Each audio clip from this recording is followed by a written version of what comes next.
அனைவருக்கும் வணக்கம். பெரியோர்களே, சகோதரர்களே, சகோதரிகளே, இறைவனர்களால் எல்லோரும் நன்றாக இருப்போம். இப்பொழுது என்னிடம் ஜாதகம் பார்க்க வந்த ஒருத்தர் என்னுடைய ராசிக்கு எப்படி இருக்கும் அப்படின்னு சொல்லி அவர் பிரச்சனையை சொன்னாருங்க.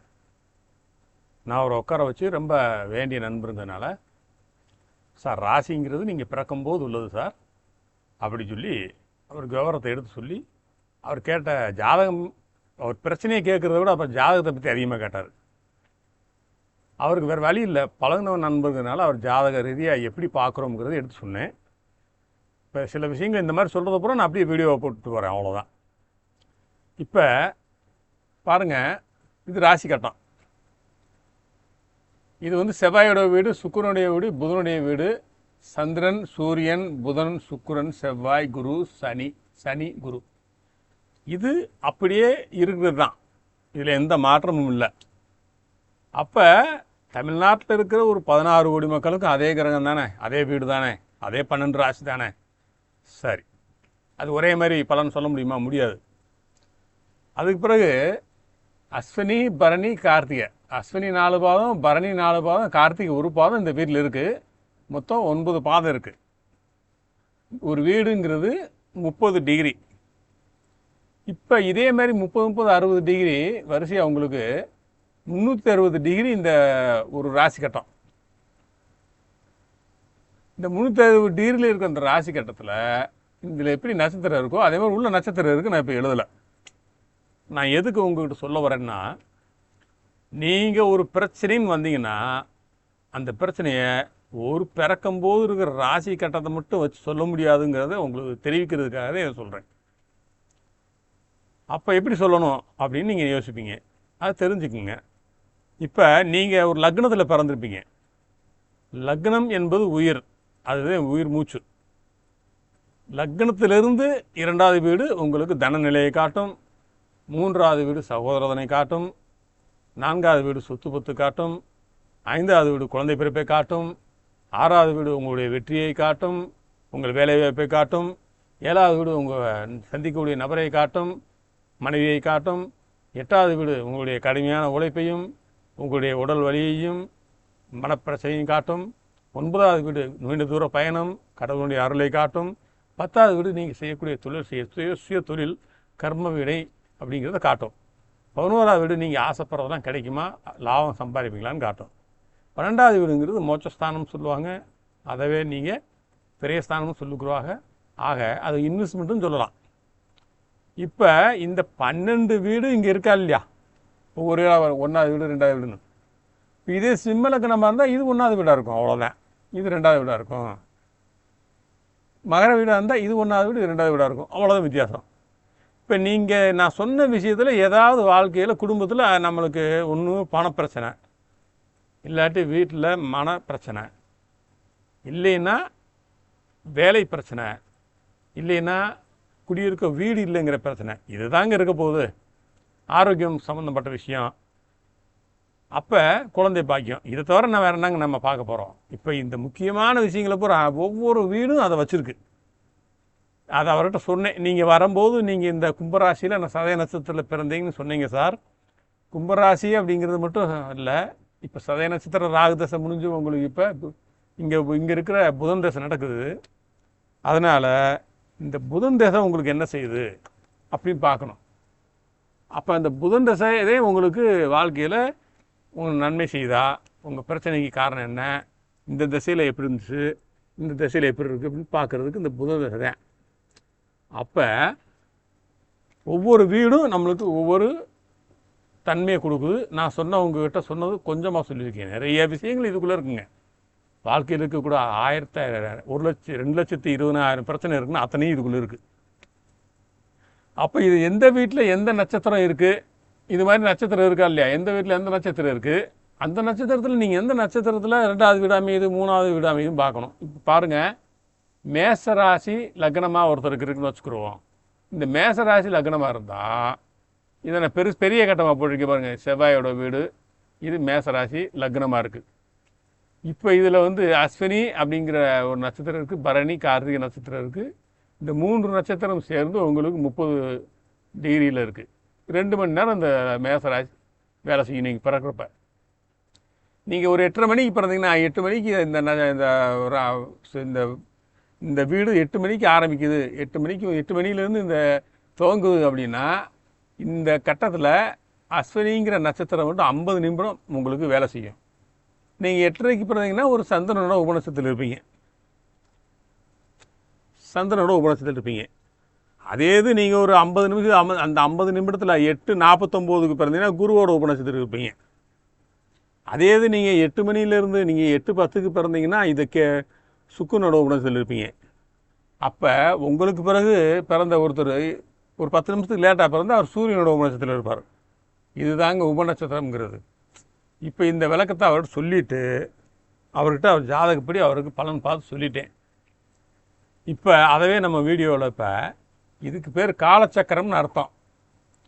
அதாவது காலச்சக்கரம் என்பது நாம் வாழ்க்கையில் இது அப்படியே ஸ்டாண்டர்டாக இருக்கக்கூடிய ஒரு விஷயம். இப்போ சுக்கிரன்னா இந்த 2வது வீட்டுக்கும் 7வது வீட்டுக்கும் அதிபதி. புதன் அப்படின்னா 3வது வீட்டுக்கும் 6வது வீட்டுக்கு அதிபதி. குரு அப்படின்னா 9வது வீட்டுக்கும் 12வது வீட்டுக்கு அதிபதி. சந்திரன்னா 4வது வீட்டுக்கு அதிபதி. சூரியனா 5வது வீட்டுக்கு அதிபதி. சனி இந்த 2 வீட்டுக்கு 10, 11க்கு அதிபதி. இதுக்கு ஒரு கணக்கு இருக்குது, அதை தனியாக வீடியோ சொல்கிறேன். இப்போ இந்த ஃபிக்ஸடாக இருக்கிற இந்த வீடை வச்சுக்கிட்டு இந்த உங்களுக்கு சூரியன் இப்படி இருக்கார், நீங்கள் பிறக்கும்போது ஒரு கிரகம் ஒரு வீட்டில் இருந்துச்சுன்னா அந்த கிரகம் அந்த இருக்கிற வீட்டில் 1 மாதம் இருப்பார். அந்த 1 மாதத்தில் பிறந்த எல்லாருக்குமே அதே பலனை சொல்ல முடியாது. அப்போ எப்படி பலன் சொல்லணுங்கிறத உங்களுக்கு இந்த மாதிரி உபநட்சத்திரம் எதுன்னு பார்த்து சொல்லணும். இப்போ நம்ம பார்க்க போகிறது அந்த உபநட்சத்திரத்தை வச்சு எப்படி பார்க்குறதுங்கிறத அடுத்தடுத்து வீடியோவில் பார்ப்போம் நண்பர்களே. இப்போ ஜோதிடம் என்பது ஒரு வானத்தில் இருக்கும் கிரகங்களை பற்றிய விஷயம். அது உங்கள் உடம்புக்குள்ளேயே ஓடிக்கிட்டு இருக்கு. ஒரு பிரம்மாண்டமான சக்தி அண்டத்தில் உள்ளதான் பிண்டத்தில் உள்ளது என்பார்கள். அதன்படி பார்க்கும்போது பொதுவாக மேசராசி அல்லது மேச லக்னம் அப்படின்னு எடுத்துகிட்டு வச்சுக்கோன்னா அவங்க ரொம்ப கோபக்காரங்க, வேகமாக இருப்பாங்க அப்படின்னு ஒரு வார்த்தை சொல்லிடுறாங்க. ஆனால் அந்த மேசம் என்ற ஒரு புள்ளிக்குள் காலச்சக்கரத்தின் 12 வீடுகள் இருக்குது. இது லக்னம்னா இது 2வது வீடு, இது 3வது வீடு, 4வது 12 வீடு இருக்குது. இந்த 12 வீட்டை பற்றி நம்ம பார்ப்போங்க. இப்போ ஜோதிடத்தில் ஒரு சூட்சம் இருக்குது. காலச்சக்கரத்தின் முதல் புள்ளி உங்களுக்கு மேசம் அதிபதி செவ்வாய். அப்போ செவ்வாய் தான் 8ஆம் வீட்டுக்கு அதிபதி ஆகிறாரு பாருங்கள், 8ஆம் வீட்டுக்கு அதிபதி ஆகிறாரு. அப்போ இந்த அதிபதியை வச்சு நம்ம பார்ப்போம், அப்புறம் உபநட்சத்திரத்துக்கு போவோம். இப்போ மேசம் என்பது ஒரு விதை, பூமிக்கு மேலே முட்டி வர்ற உயிர் துடிப்பு, அவ்வளோதான் முதல் வீடுங்கிறதுனால. அப்போ நான் இருக்கிறேன் அப்படிங்கிற அந்த தன்னுணர்வு உங்களுக்கு லக்னம் ஒரு பலமாக இருக்கும். செவ்வாய்ங்கிறதுனால ஒரு பலமாக இருக்கும் உங்களுக்கு. இந்த செவ்வாய் 8ஆம் வீட்டுக்கு அதிபதியாக வர்றதுனால அவங்க வாழ்க்கையில் மாற்றங்கள் திடீர் நடக்கும். அப்போ திடீர் லாபம், திடீர் நஷ்டம், இல்லைன்னா ஒரு பெரிய விபத்தில் இருந்து நூலிலையில் தப்பிக்கிறது, இதெல்லாம் இந்த 8ஆம் வீடு காட்டும். 8ஆம் வீடுங்கிறது ஆயுள் ஸ்தானமும் கூட. இப்போ இங்கே ஒரு சூட்சம் இருக்குது. செவ்வாய் உங்களுக்கு ஆற்றலை தருது, தைரியத்தை கொடுக்குது. மேச லக்னம் எடுத்துக்கிட்டால் அந்த தைரியத்தை கொடுக்குது. அதே 8ஆம் வீட்டில் இருக்க கஷ்டத்தை ஜாதகர் எப்படி கொண்டு அனுபவிப்பார் அப்படி பார்ப்போம். மேசத்தின் அதிபதி செவ்வாய் உங்கள் உடம்புல இருக்கிற ரத்தம் மாதிரி வச்சுக்கோங்க. இந்த ரத்தம் ஓடிக்கிட்டு தான் அது உயிர். அதுவே உடம்பை விட்டு வெளியே வந்தால் அது காயம்னு சொல்கிறோம். இப்போ ஒரு போர் வீரன் எதிரியை கத்தியால் காயப்படுத்தினா அது நாட்டை காப்பாற்றுறதுக்காக அவனை கத்தியில் காயப்படுத்துகிறான். ஆனால் அதே காயம் அடைந்த ஒரு நபர் கத்தியில் ரத்தம் ஒரு டாக்டர்கிட்ட போனால் அதே கத்தியை வச்சு அந்த கிழிஞ்சு போன இடத்த ஒட்டி சுத்தம் பண்ணி ஆப்ரேஷன் பண்ணி அவர் உயிரை காப்பாற்றுறாரு. அப்போ கத்தி 2 விதமாக வேலை செய்யுது.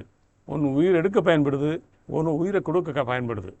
அது மாதிரி நம்ம ஒரு ஆக்கப்பூர்வமாக நம்ம செயல்பட்டோம்னா இந்த ஆற்றலை நம்ம விதி நம்மளை எதையுமே பாதிக்காத அளவுக்கு நம்ம தடுத்து நிறுத்தலாம். இப்போ மேஷத்துக்கு 2ஆம் வீடாக வருவது ரிஷபம். பாருங்கள், ரிஷபம் இந்த 2ஆம் வீடு தான் ஒரு மனிதனோட தனம், பணம், வாக்கு, பேச்சு மற்றும் குடும்பம் எல்லாமே அந்த 2வது வீடு தான். இங்கே யாருங்க இருக்கா? சுக்கிரன் இருக்காரா இல்லைங்களா? அப்போ மேசம் எப்போதும் எல்லாத்துலேயும் முந்தி கொண்டு ஓடும். ஆனால் அப்படி ஓடுறது எதற்காக?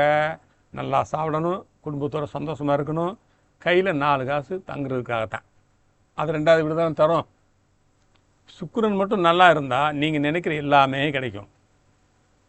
அப்போ இந்த சுக்கிரன் 2ஆம் வீட்டு அதிபதி வர்றதால அவங்ககிட்ட பணம் வர்றதுக்கு குறைவே இருக்காது. ஆனால் அந்த பணத்தை ஆடம்பரமாக செலவு செய்யும் குணம் இந்த சுக்கிரனுக்கு இருக்கும். 2 விதமாக இருக்கும். விரயங்களோட குணங்கள் நிறைய இருக்குது. அதெல்லாம் உங்களுக்கு சுருக்கமாக சொல்கிறேன். சுக்கிரன் அன்புக்கு அதிபதி. அதனால் குடும்பத்து மேலே உங்களுக்கு ஒரு தீராத பற்று இருக்கும். என் குடும்பம், என் மனைவி, என் மக்கள் அப்படின்னு இருப்பீங்க. இதுதாங்க மேச லக்னத்துக்காரங்க இருக்கிறது. அப்போ சுக்கிரன் வந்து சுவைக்கு அதிபதி. அதனால் நல்ல சுவையான சாப்பாடு, வகை வகையான உணவுகள் மேலே உங்களுக்கு எப்போதுமே ஒரு ஆர்வம் இருக்கும். இங்கே தான் ஒரு ரகசியம் இருக்குது. சுக்கிரன் 2ஆம் வீட்டுக்கும் 7ஆம் வீட்டுக்கும் அதிபதி. பாருங்கள், 2வது வீட்டுக்கும் 7வது வீட்டுக்கும் அதிபதியா இல்லைங்களா? எதுக்குங்க சுக்கிரன் இந்த வீட்டுக்கு அதிபதி ஆகிறாரு? 2 என்பது கழுத்து, 7 என்பது களத்திரஸ்தானம். சுக்கிரன் என்பது களத்திர ஸ்தானாதிபதி. ஒரு ஆண்மகன் ஒரு பெண்ணை மணக்கும்போது இந்த சுக்கிரன் அவன் ஜாதகத்தில் நல்லா இருக்கணும்னு நம்ம பார்ப்போம். அதனால தான் 7ஆம் இடத்துல சுக்கிரனை வச்சுருக்காங்க. அப்போ இங்கே தராசு சின்னம் இருக்குது. எதுக்குங்க இருக்குது?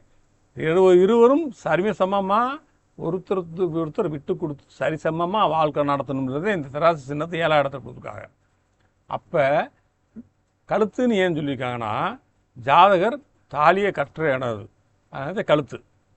இது தலை அப்படின்னா இது கழுத்து, இது தோள்பட்டை, கைகள். இப்படி ஒவ்வொரு ராசி கட்டத்துலையும் நிறைய விஷயம் இருக்குது. நான் ஒவ்வொன்றா உங்களுக்கு சொல்கிறேன். இப்போ இந்த 2ஆம் வீட்டுக்கும் 7ஆம் வீட்டுக்கும் அதிபதியாக வர்றதுனால நீங்கள் வெளியே போய் 4 பேரை சந்திக்கிற முறையும் உங்கள் அழகான பேச்சையும் தான் உங்கள் வருமானம் ஒழிஞ்சிட்ருக்கு. அதை நல்லா கவனிச்சுக்குங்க. மேசம்னு எடுத்துக்கிட்டால் 2வது வீடு சுக்கிரன். உங்கள் பேச்சுனாலே பண வருமானம் வரும். அந்த துடிப்பான பேச்சு உங்களுக்கு பெரும் புகழையும் பணத்தையும் தரும். ஆனால் அதே சுக்கிரன் பலவீனமாக இருந்தால் அந்த பேச்சு குடும்பத்தில் ஒரு விரிசலை உண்டாக்கும். இப்போ உங்கள் அன்பான பேச்சு உங்கள் வாழ்க்கையை தானாக வசந்தமாக்கும்னு சொல்லிட்டேன். இப்போ மேசத்திற்கு புதன் பகவான் 3ஆம் வீட்டிற்கும் மிதுனம் அப்படிங்கிற முயற்சி, தைரியம், தகவல் தொடர்பு அப்படிங்கிற 3ஆம் வீட்டுக்கு அமையுது. அதே 6வது வீட்டுக்கு புதன் வராரு. அந்த புதன் வந்து கடன், நோய், எதிரி, வேலை இதுக்கெல்லாம் அதிபதி ஆகிறாரு. இந்த 2 வீட்டுக்கும் புதனே அதிபதி ஆகிறாரு. ஒரு பழமொழி உண்டு, புத்தியுள்ளவன் பலவான் அப்படின்னு சொல்லுவாங்க. மேசம் என்பது அசாத்தியமான வேகம் கொண்ட ஒரு நெருப்பு ராசி. அந்த இயற்கையாகவே அவங்களுக்கு மனோதைரியம் இருக்கும். இந்த நெருப்புக்கு எங்கே பாய வேண்டும் என்று வழிகாட்டும் திட்டமிடுதல் தான் புதன். யார்கிட்ட அவருடைய திறமையை காமிக்கணும், யார்கிட்ட கோவப்படணும், யார்கிட்ட அமைதியாக பேசணும், எப்படி போகணும் அப்படிங்கிறத காட்டுறது புதன். ஏன்னா புதன் வந்து புத்திக்கு காரகன். அதேமாதிரி தகவல் தொடர்பு மிக சிறப்பாக இருக்கும். ஒரு விஷயத்தை 4 பேருக்கு புரிய வைக்கிறதுல இவங்க கில்லாடியாக இருப்பாங்க. அவங்க போட்ட திட்டங்கள் எல்லாம் ரொம்ப ஷார்ப்பாக இருக்கும். இப்போ 3வது வீடு சரியாக இருந்தால் அவங்களோட எதிரி 6ஆம் வீடு தானாகவே அடங்கிடுவான். ஏன்னா 3ஆம் வீடுங்கிறது மனம். அந்த மனதை செம்மையாக வச்சுக்கும் போது என்னன்னா 6ஆம் வீடுங்கிறது எதிரி. அப்போ அந்த மனம் செம்மையாக இருந்தால் இந்த எதிரி தானாக கொட்டம் அடங்கிடும், எதிரிகள் விழுந்து விடுவாங்க அப்படிங்கிறத இந்த இடத்துல அர்த்தம். அப்போ எல்லாமே மனம்தான் காரணம். இவங்க வேலை செய்யும்போது கூட தங்களோட தனித்துவமான புத்தியால் ஒரு மேலதிகாரி அளவுக்கு திறமையை காட்டிடுவாங்க. இவங்க வேலை செய்கிற இடத்துல இவங்களை விடவே மாட்டாங்க. புதன் நரம்பு மண்டலத்திற்கு அதிபதி. மேசம் அதிகமாக யோசித்து வேலை செய்கிறதால உங்களுக்கு அடிக்கடி நரம்பு தளர்ச்சி அல்லது தோள்பட்டை கை வலி வரும். இப்போ 4ஆம் வீட்டுக்கு போவோம். இப்போ 1, 2, 3. இப்போ 4ஆம் வீடுங்கிறது சந்திரனுடைய வீடு. காலச்சக்கரத்துக்கு 4ஆம் வீடு கடகம். இது சுகஸ்தானம் என்று சொல்லுவோம்.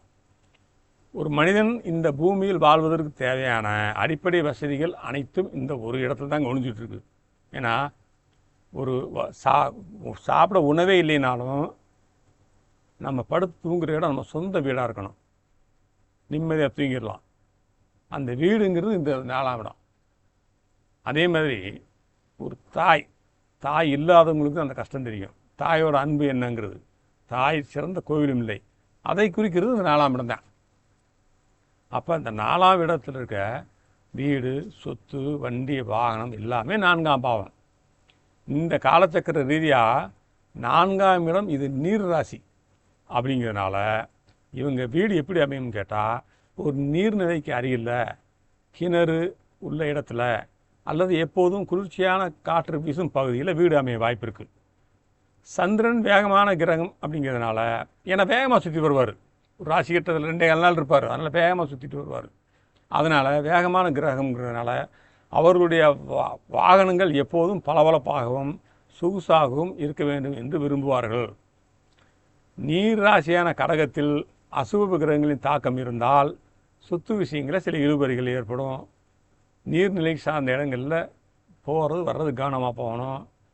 சந்திரன் பலமாக இருந்தால் இந்த தடையெல்லாம் நீங்கி ஒரு ராஜயோக வாழ்க்கை அமையும். இப்போ சிம்ம வீடுங்கிறது சூரியன் அதிபதி. இது ஒரு சாதாரண இடம் இல்லைங்க, பூர்வ புண்ணிய ஸ்தானம்னு சொல்லுவோம். போன பிறவியில் நீங்கள் செஞ்ச புண்ணியத்தை பூரா அது காட்டும். ஒரு மனிதன் இந்த ஜென்மத்தில் அனுபவிக்க போகும் அதிர்ஷ்டங்கள் அனைத்தையும் அவருடைய கடந்த கால செயல்களை தீர்மானிக்கக்கூடிய இடம் அது. இந்த இடம்தான் 5ஆம் வீடு தான் ஒருவருடைய வம்ச விருத்தியை தீர்மானிக்குது, குழந்தை பாக்கியத்தை. அப்போ சூரியன் என்பது ஆன்மா மற்றும் பித்திருக்களை குறிக்கக்கூடிய கிரகம் என்பதால் இந்த இடம் பலமாக இருந்தால் அந்த வம்சத்தில் அறிவுள்ள ஒளிமயமான குழந்தைகள் பிறப்பார்கள். ஒரு மரத்தின் விதை எப்படி அந்த மரத்தின் மொத்த ரகசியத்தையும் சுமந்து நிற்கின்றதோ அப்படி உங்கள் முன்னோர்களின் புண்ணியம் இந்த குழந்தை பாக்கியத்தை வெளிப்படையாக உங்களுக்கு கொடுத்து உங்களை மகிழ்விக்கும்.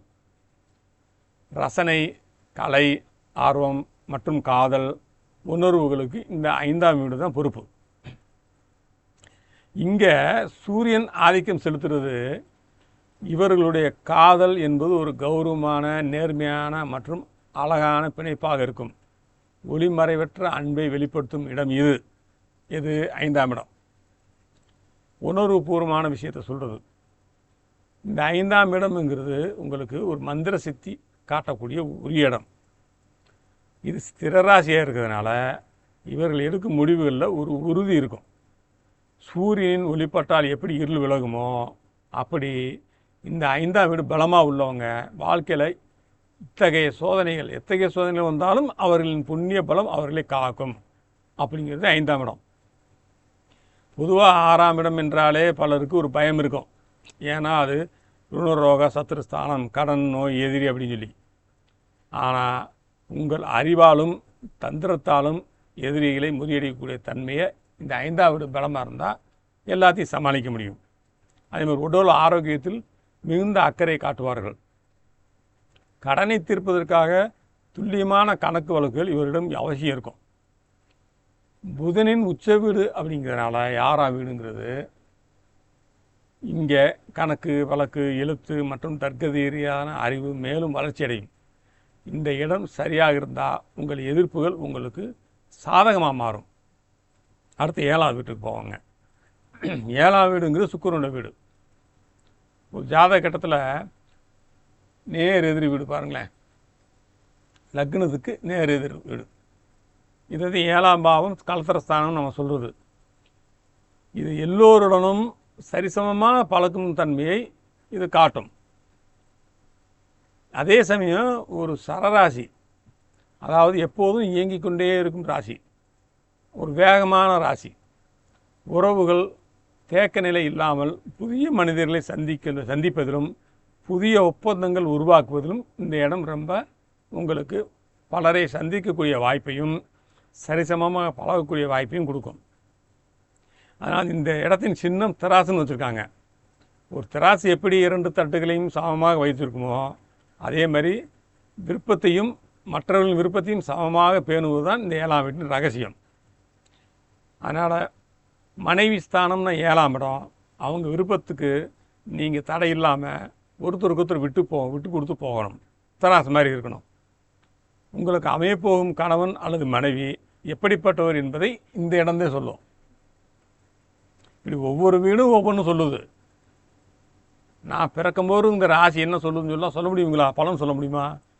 இப்போ சுக்கிரன் வீடு அப்படிங்கிறதுனால இங்கே ஒரு மென்மையான அன்பும் ரசனையும் பரஸ்பர மரியாதையும் இருக்கும். உங்களுக்கு நீங்கள் செய்யும் தொழில் கூட்டாளிகள் மற்றும் அன்றாடம் நீங்கள் சந்திக்கும் பொதுமக்கள் அனைவரும் உங்கள் அந்தஸ்துக்கு தகுந்த மாதிரி வருவாங்க.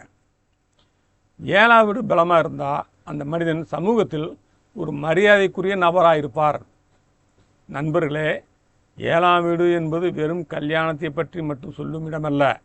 அது நீங்கள் இந்த உலகத்தை எப்படி பின்னி பிணைந்து இருக்கிறீர்கள், யாரையெல்லாம் பார்க்குறீங்க, உங்களை சந்திக்கக்கூடிய நபர் உங்களுக்கு எப்படி உங்களுக்கு பணத்தை கொடுப்பாரா, உங்கள்கிட்ட பணத்தை வாங்குவாரா, உங்கள் பேச்சுனால் அவர் எதிரி ஆவாரா அப்படிங்கிறது அந்த 7ஆம் வீடு எல்லா விஷயத்தையும் சொல்லும். இந்த ஜாதகத்தில் தராசு சரியாக இருந்தால் உங்கள் வாழ்க்கை எப்போதும் சீராக இருக்குங்கிற மாதிரி நீங்கள் சரியாக இதை கையாண்டிங்கன்னா உறுதியாக வாழ்க்கையில் வெற்றி அடையலாம். இப்போ விருச்சிகம் என்பது நீர் ராசி. இது விருச்சிகம் வீடு, இது செவ்வாய் வீடு.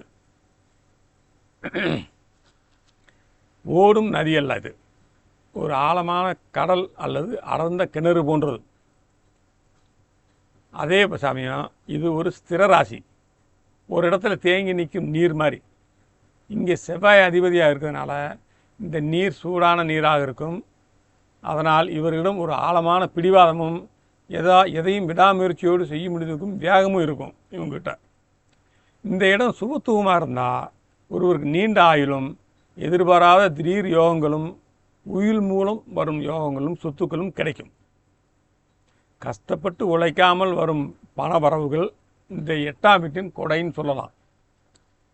இப்போ அதே சமயம் இங்கே பாவகிரகங்கள் தாக்கம் இருந்தால் திடீர் விபத்துக்கள், தேவையற்ற அவமானங்கள் அல்லது மன உளைச்சல்கள் ஏற்படலாம்.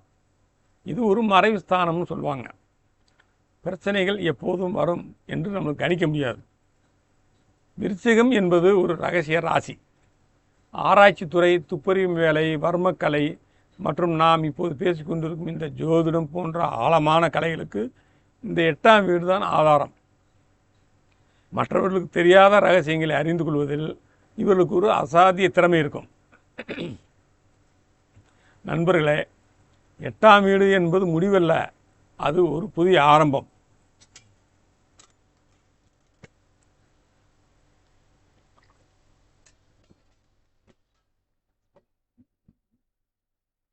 உங்கள் ஜாதகத்தில் இந்த மர்மம் முடிச்சு நீங்கள் சரியாக அவிழ்த்துச்சிட்டிங்கன்னா உங்கள் வாழ்க்கை ஒரு புதிய பரிணாமத்தை எட்டும். இன்று நாம் காலச்சக்கரத்தின் மிக உன்னதமான 9ஆம் வீடான தனுசு ராசியை பற்றி பார்ப்போம். இது குருவோட வீடு, லக்னத்துக்கு 9ஆம் இடம். இதை பாக்கியஸ்தானம்னு சொல்லுவோம். ஒரு மனிதன் இந்த வாழ்க்கையில் எவ்வளவு பெரிய துயரத்தில் உயரத்துக்கு சென்றாலும் அவனுக்கு பின்னால் இருந்து வழிநடத்தும் தெய்வீக சக்தி இந்த இடத்தில் குடிகொண்டிருக்கிறது. ஒரு குழந்தைக்கு முதல் குருவாகவும் திகழும் தந்தை மற்றும் வாழ்க்கையின் சரியான திசையை காட்டக்கூடிய எனது ஆசிரியர்கள் இந்த 9ஆம் வீட்டின் ஆதிக்கத்தில் தான் வருவார்கள். ஆராய்ச்சியாளர்கள் எல்லாமே கடந்த கால புண்ணியங்கள் உங்களுக்காக தக்க சமயத்தில் கை கொடுக்கும். திடீர்னு ஒரு பிரச்சனை வந்துச்சுன்னா ஒரு நண்பர் வந்து உதவுவான், எதிர்பார்க்காமே பணம் கிடைக்கும். என்ன செய்ய போகிறோமோன்னு வருத்தப்பட்டு இருப்போம். இது அதிர்ஷ்டம், இதைத்தான் அதிர்ஷ்டம் சொல்கிறது. இந்த இடத்து பலமாக இருந்தால் அந்த அமைப்பு எல்லாருக்குமே கிடைக்கும். இவருக்கு தூரதேச பயணங்கள் மற்றும் ஆன்மீக யாத்திரையில் எப்போதும் ஒரு ஆர்வம் இருக்கும். ஏன்னா இந்த லக்னத்துக்கு இது 9ஆம் வீடு. அதனால் 9ஆம் வீடு பலமாக இருந்தால் அந்த மனிதனுக்கு எப்பயுமே ஒரு நல்ல பெயர் இருக்கும், சமூகத்தில் ஒரு புகழ் இருக்கும். மற்றவர்களுக்கு உதவி செய்வதில் தான தர்மங்கள் செய்வதால் அவர்கள் தெய்வ பக்தி மற்றும் குலதெய்வத்தின் அருள் இவர்களுக்கு ஒரு கவசமாக இருக்கும். நல்லது செய்தால் நல்லது நடக்கும் என்ற அந்த யதார்த்தமான உண்மை அவர்கள் வாழ்க்கையில் நிரூபிக்கும் உறுதியாக. இதை கர்மஸ்தானம் என்று அழைப்பார்கள். 10ஆம் வீட்டை, இது 10ஆவது வீடு, சனியோட வீடு, கர்மஸ்தானம். ஏன் கர்மஸ்தானம் சொல்கிறோன்னா, கர்மா அப்படின்னா செயல். நீங்கள் என்ன வேலை செய்ய போகிறீங்க, என்ன தொழில் செய்ய போகிறீங்க காட்டுற இடம். இந்த பூமியில் பிறந்ததற்கான நாம் செய்யக்கூடிய கடமையை காட்டக்கூடிய இடம் இந்த 10ஆம் வீடு. ஆக இந்த இடம் இதை பூரா தீர்மானிக்குது. ஒரு சுய தொழில் செய்யணும்னா இந்த வீடு எப்படி இருக்குன்னு பார்க்கணும். இப்போ நான் சொல்லிட்டு வர்றது மேச லக்னத்துக்கு 10ஆவது வீடு சனியோட வீடுன்னு சொல்கிறேன். ஆனால் இந்த வீட்டில் இதே மாதிரி ஒரு 3 நட்சத்திரம் இருக்குது. அதில் எந்த உப நட்சத்திரத்தில் உங்களுக்கு அமையுதோ அதை பொறுத்ததே உங்களுக்கு தொழில் அமையும். இப்போ கடின உழைப்பு அப்படின்னு எடுத்துக்கிட்டா சனி பகவான் இந்த வீட்டின் அதிபதிங்கிறதுனால இங்கே குறுக்கு வழி இடமே இல்லை. வேர்வை சிந்தி உழைத்தால்தான் வெற்றி என்பதுதான் இந்த வீட்டின் தாரக மந்திரம். நீங்கள் ஒரு நிறுவனத்தில் சாதாரணமாக ஊழியராக இருந்தாலும் உங்கள் உழைப்பால் ஒரு நிர்வாகி நிலைக்கு உயர்வதை 10ஆம் வீடு தான் உறுதி செய்யும். அரசாங்க தொடர்பு மற்றும் கௌரவமான பதவிகள் இந்த இடத்தின் பலத்தால் கிடைக்கும். நண்பர்களே, 10ஆம் வீடு பலமாக இருந்தால் எப்பயுமே சோம்பேறியாக இருக்கவே மாட்டாங்க. உங்கள் ஜாதகத்தில் 10ஆம் வீடு சிறப்பாக இருந்தால் உங்கள் பெயர் வரலாற்றில் நிலைத்து நிற்கும். ஏன்னால் அது கௌரவம், அந்தஸ்து, தலைமை பதவி, பெரிய பெரிய பதவின்னு சொல்லிட்டு பார்த்தீங்களா, முதலிடம் வகிக்கக்கூடிய இடம் அந்த வீடு. அடுத்து நாம் 11ஆம் வீட்டை பார்ப்போம். பாருங்கள், 11ஆம் வீடுங்கிறது அதே சனி பகவான். உங்களுடைய லாபத்தை காட்டக்கூடிய வீடு. உங்களுக்கு உழைப்பிற்கேற்ற பலனை நீங்கள் பணத்தை சேமிக்கிறீங்களா அப்படிங்கிறத சொல்கிற வீடு இது. அதனால லாபஸ்தானம் சொல்கிறாங்க. பணம்ங்கிறது 2ஆவது வீடு, பணம் வர்றது. நீங்கள் உழைப்புங்கிறது 6ஆவது வீடு, தொழிலுங்கிறது 10ஆவது வீடு. இந்த 2, 6, 10ஆம் வீட்டிலேருந்து வர்ற பணத்தை சேமிக்கிறீங்களா அப்படிங்கிறத உங்கள் ஆசையை நிறைவேற்றக்கூடிய இடம் இந்த 11ஆவது வீடு. அப்போ இதனால லாபஸ்தானம்னு இதை அழைக்கிறது. ஆக நண்பர்கள் மற்றும் மூத்த சகோதரர்களையும் குறிக்கும். ஊருக்கு துணையாக உங்களுக்கு துணையாக நிற்கும் நல்ல நண்பர்களும் உங்களுக்கு வழிகாட்டும் மூத்த உடன்பிறப்புகளும் இந்த வீட்டின் ஆதிக்கத்தில் தான் வருவாங்க. ஒவ்வொரு மனிதனும் ஒரு லட்சியம் இருக்கும். அந்த லட்சியம் கைகூடி வருமா அப்படிங்கிறத இந்த இடம் சொல்லும். 11ஆம் வீடு பலமாக இருந்தால் அந்த மனிதனுக்கு எப்போதும் ஒரு உதவி கிடைத்து கொண்டே இருக்கும். எதிர்பாராத இடத்திலிருந்து வரும் வருமானங்கள், சமூகத்தில் கிடைக்கும் அங்கீகாரம் இவர்களுக்கு பலம் சேர்க்கும். ஸ்திரராசி அப்படிங்கிறதுனால அவருடைய நட்பு வட்டாரம் நீண்ட காலம் நிலைத்து நிற்கும். ஒரு பயணம் தொடங்கினால் அது ஒரு இடத்தில் முடிந்து தான் ஆக வேண்டும். மேசத்தில் தொடங்கிய அந்த உயிர் பயணம் இந்த மீனத்தில் வந்து கரைகிறது. இதுதானே 12ஆவது வீடு. அப்போ அந்த வீட்டுக்கு அதிபதி யார்? குரு. இந்த லக்னத்திற்கு 12ஆம் வீடு. மீனம் அப்படிங்கிறது அந்த நீர் ராசி. இந்த 12ஆம் வீடு தான் மோட்சஸ்தானம்னு சொல்கிறது நம்ம. இது எல்லையில்லாத ஒரு பெருங்கடல் மாதிரிங்க. அதே சமயம் இது உபயராசி. அதாவது கடலில் அலைகள் வந்தாலும் ஆழத்தில் ஒரு அமைதி இருக்கும். அந்த அமைதி தான் இந்த மீனம் குரு பகவான் இங்கே ஆட்சி செய்வதால் இங்கே ஒரு தெய்வீகம், ஞானம், தெளிவும் நிறைந்திருக்கும். 12ஆம் வீடுங்கிறது அது சும்மா விரயஸ்தானம் இல்லை, நிறைய விஷயம் இருக்குது 12ஆம் வீட்டுக்குள்ளே. இந்த 12ஆம் வீடு தான் உங்கள் வாழ்வின் நிம்மதியை தீர்மானிக்கிறது. நல்ல உறக்கம் அந்த 12ஆம் வீடு தான் தீர்மானிக்கிறது. நீங்கள் ஒரு இன்வெஸ்ட்மெண்ட் பண்ணுறீங்க, நீங்கள் ஒரு திட்டத்தை பணம் கொடுக்குறீங்க, அந்த பணம் திரும்பி வருமா, நீங்கள் போகிற இன்வெஸ்ட்மெண்ட் வந்து நிலச்சி நிற்குமா அப்படிங்கிறது 12ஆம் வீடு. ஆக மீனம் என்பது தனிமை, ஆனால் ஒரு வருத்தமான தனிமை அல்ல, தன்னைத்தானே உணர்ந்து கொள்ளும் ஒரு தியான நிலைன்னு சொல்லலாம்.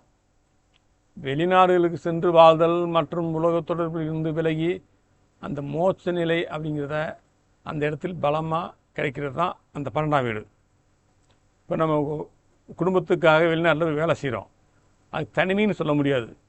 நம்ம வாழ்க்கையில் ஒரு நல்ல முன்னேற்றத்துக்காகவும் குடும்பத்தை காப்பாற்றுறதுக்கு, அப்பா அம்மாவை கவனிக்கிறதுக்கும் நம்ம போய் வாழ்க்கையில் அங்கே இன்னும் ஜெயிக்கிறதுக்காக போகிறோம். அது அந்த தனிமையாக இருக்கிறதுங்கிறது அந்த 12ஆம் வீடு காட்டும். எதை சம்பாதிச்சாலும் இறுதியில் எதையும் கொண்டு செல்ல முடியாது என்ற தத்துவத்தை சொல்கிறது இந்த 12ஆம் வீடு. கொடுத்து மகிழ்வது என்ற அந்த உன்னதமான குணம் இந்த மீனத்தின் கொடை. பாருங்கள், மீனராசிக்காரங்க எப்பயுமே மற்றவங்களுக்கு உதவுறதில் கஷ்டம்னு கேட்டால் பணத்தை கொடுத்துருவாங்க. அவங்களுக்கு அதை சேமிக்க முடியாது. ஏன்னா 12ஆம் வீடா இல்லையா, இழப்புன்னா எப்படி, கஷ்டம்னு போனாலும் கொடுப்பாங்க பணத்தை. இந்த இடம் சரியாக இருந்தால் அந்த மனிதனுக்கு தேவையில்லாத பயமும் இருக்காது, எதையும் எதிர்கொள்ளும் ஒரு மனப்பக்குவம் தானாகவே வந்துவிடும். இப்படி நம்ம ஒவ்வொரு ராசிக்கும் பலனை பார்த்து நம்ம சொல்கிறோம். அந்த ஒவ்வொரு ராசி கட்டத்தில் இருக்கிற விஷயமும் ஒவ்வொரு விஷயத்த சொல்லுது. அதன் அடிப்படையில் பார்க்கும்போது நீங்கள் மேச லக்னமாக இருந்தால் இப்படி சொல்லுவோம், இதே ரிஷபங்களாக இருந்தால் பலங்களுக்கு பூரா மாறும். அப்போ 12 144 விஷயம் இந்த ராசி கட்டத்துக்குள்ளே இருக்குங்க. இப்போ நம்ம சொல்கிறதுக்கு மேச லக்னம் மேச ராசியாக இருந்தால் எப்படி இருக்கும் பார்த்துருக்கோம். அடுத்து நம்ம ஒரு ரிஷப ராசி எப்படி இருக்கும், ரிஷப லக்னமாக இருந்தால் எப்படி இருக்கும் அப்படின்னு பார்ப்போம். அடுத்து இந்த ஒவ்வொரு நட்சத்திரங்கள்லாம் உங்களுக்கு எப்படி பலன் தருது, நீங்கள் நினச்சதெல்லாம் ஏன் நடக்கலை, அது நடக்கிறதுக்கு என்ன வழி, அதுக்கு என்ன செய்யலாம் அப்படிங்கிறத துல்லியமாக நம்ம கணக்கு போட்டு இந்த உபநட்சத்திர அடிப்படையில் வீடியோவை போடுறேன், எல்லோரும் பாருங்கள். அனைவருக்கும் வணக்கம். எனக்கு சப்ஸ்கிரைப் செய்து இதுவரை எனக்கு ஆதரவு கொடுக்கும் என் அன்பு உள்ளங்களுக்கு அன்பு அஸ்ட்ராலஜி சேனல் சார்பாக நன்றி தெரிவித்துக் கொள்கிறேன்.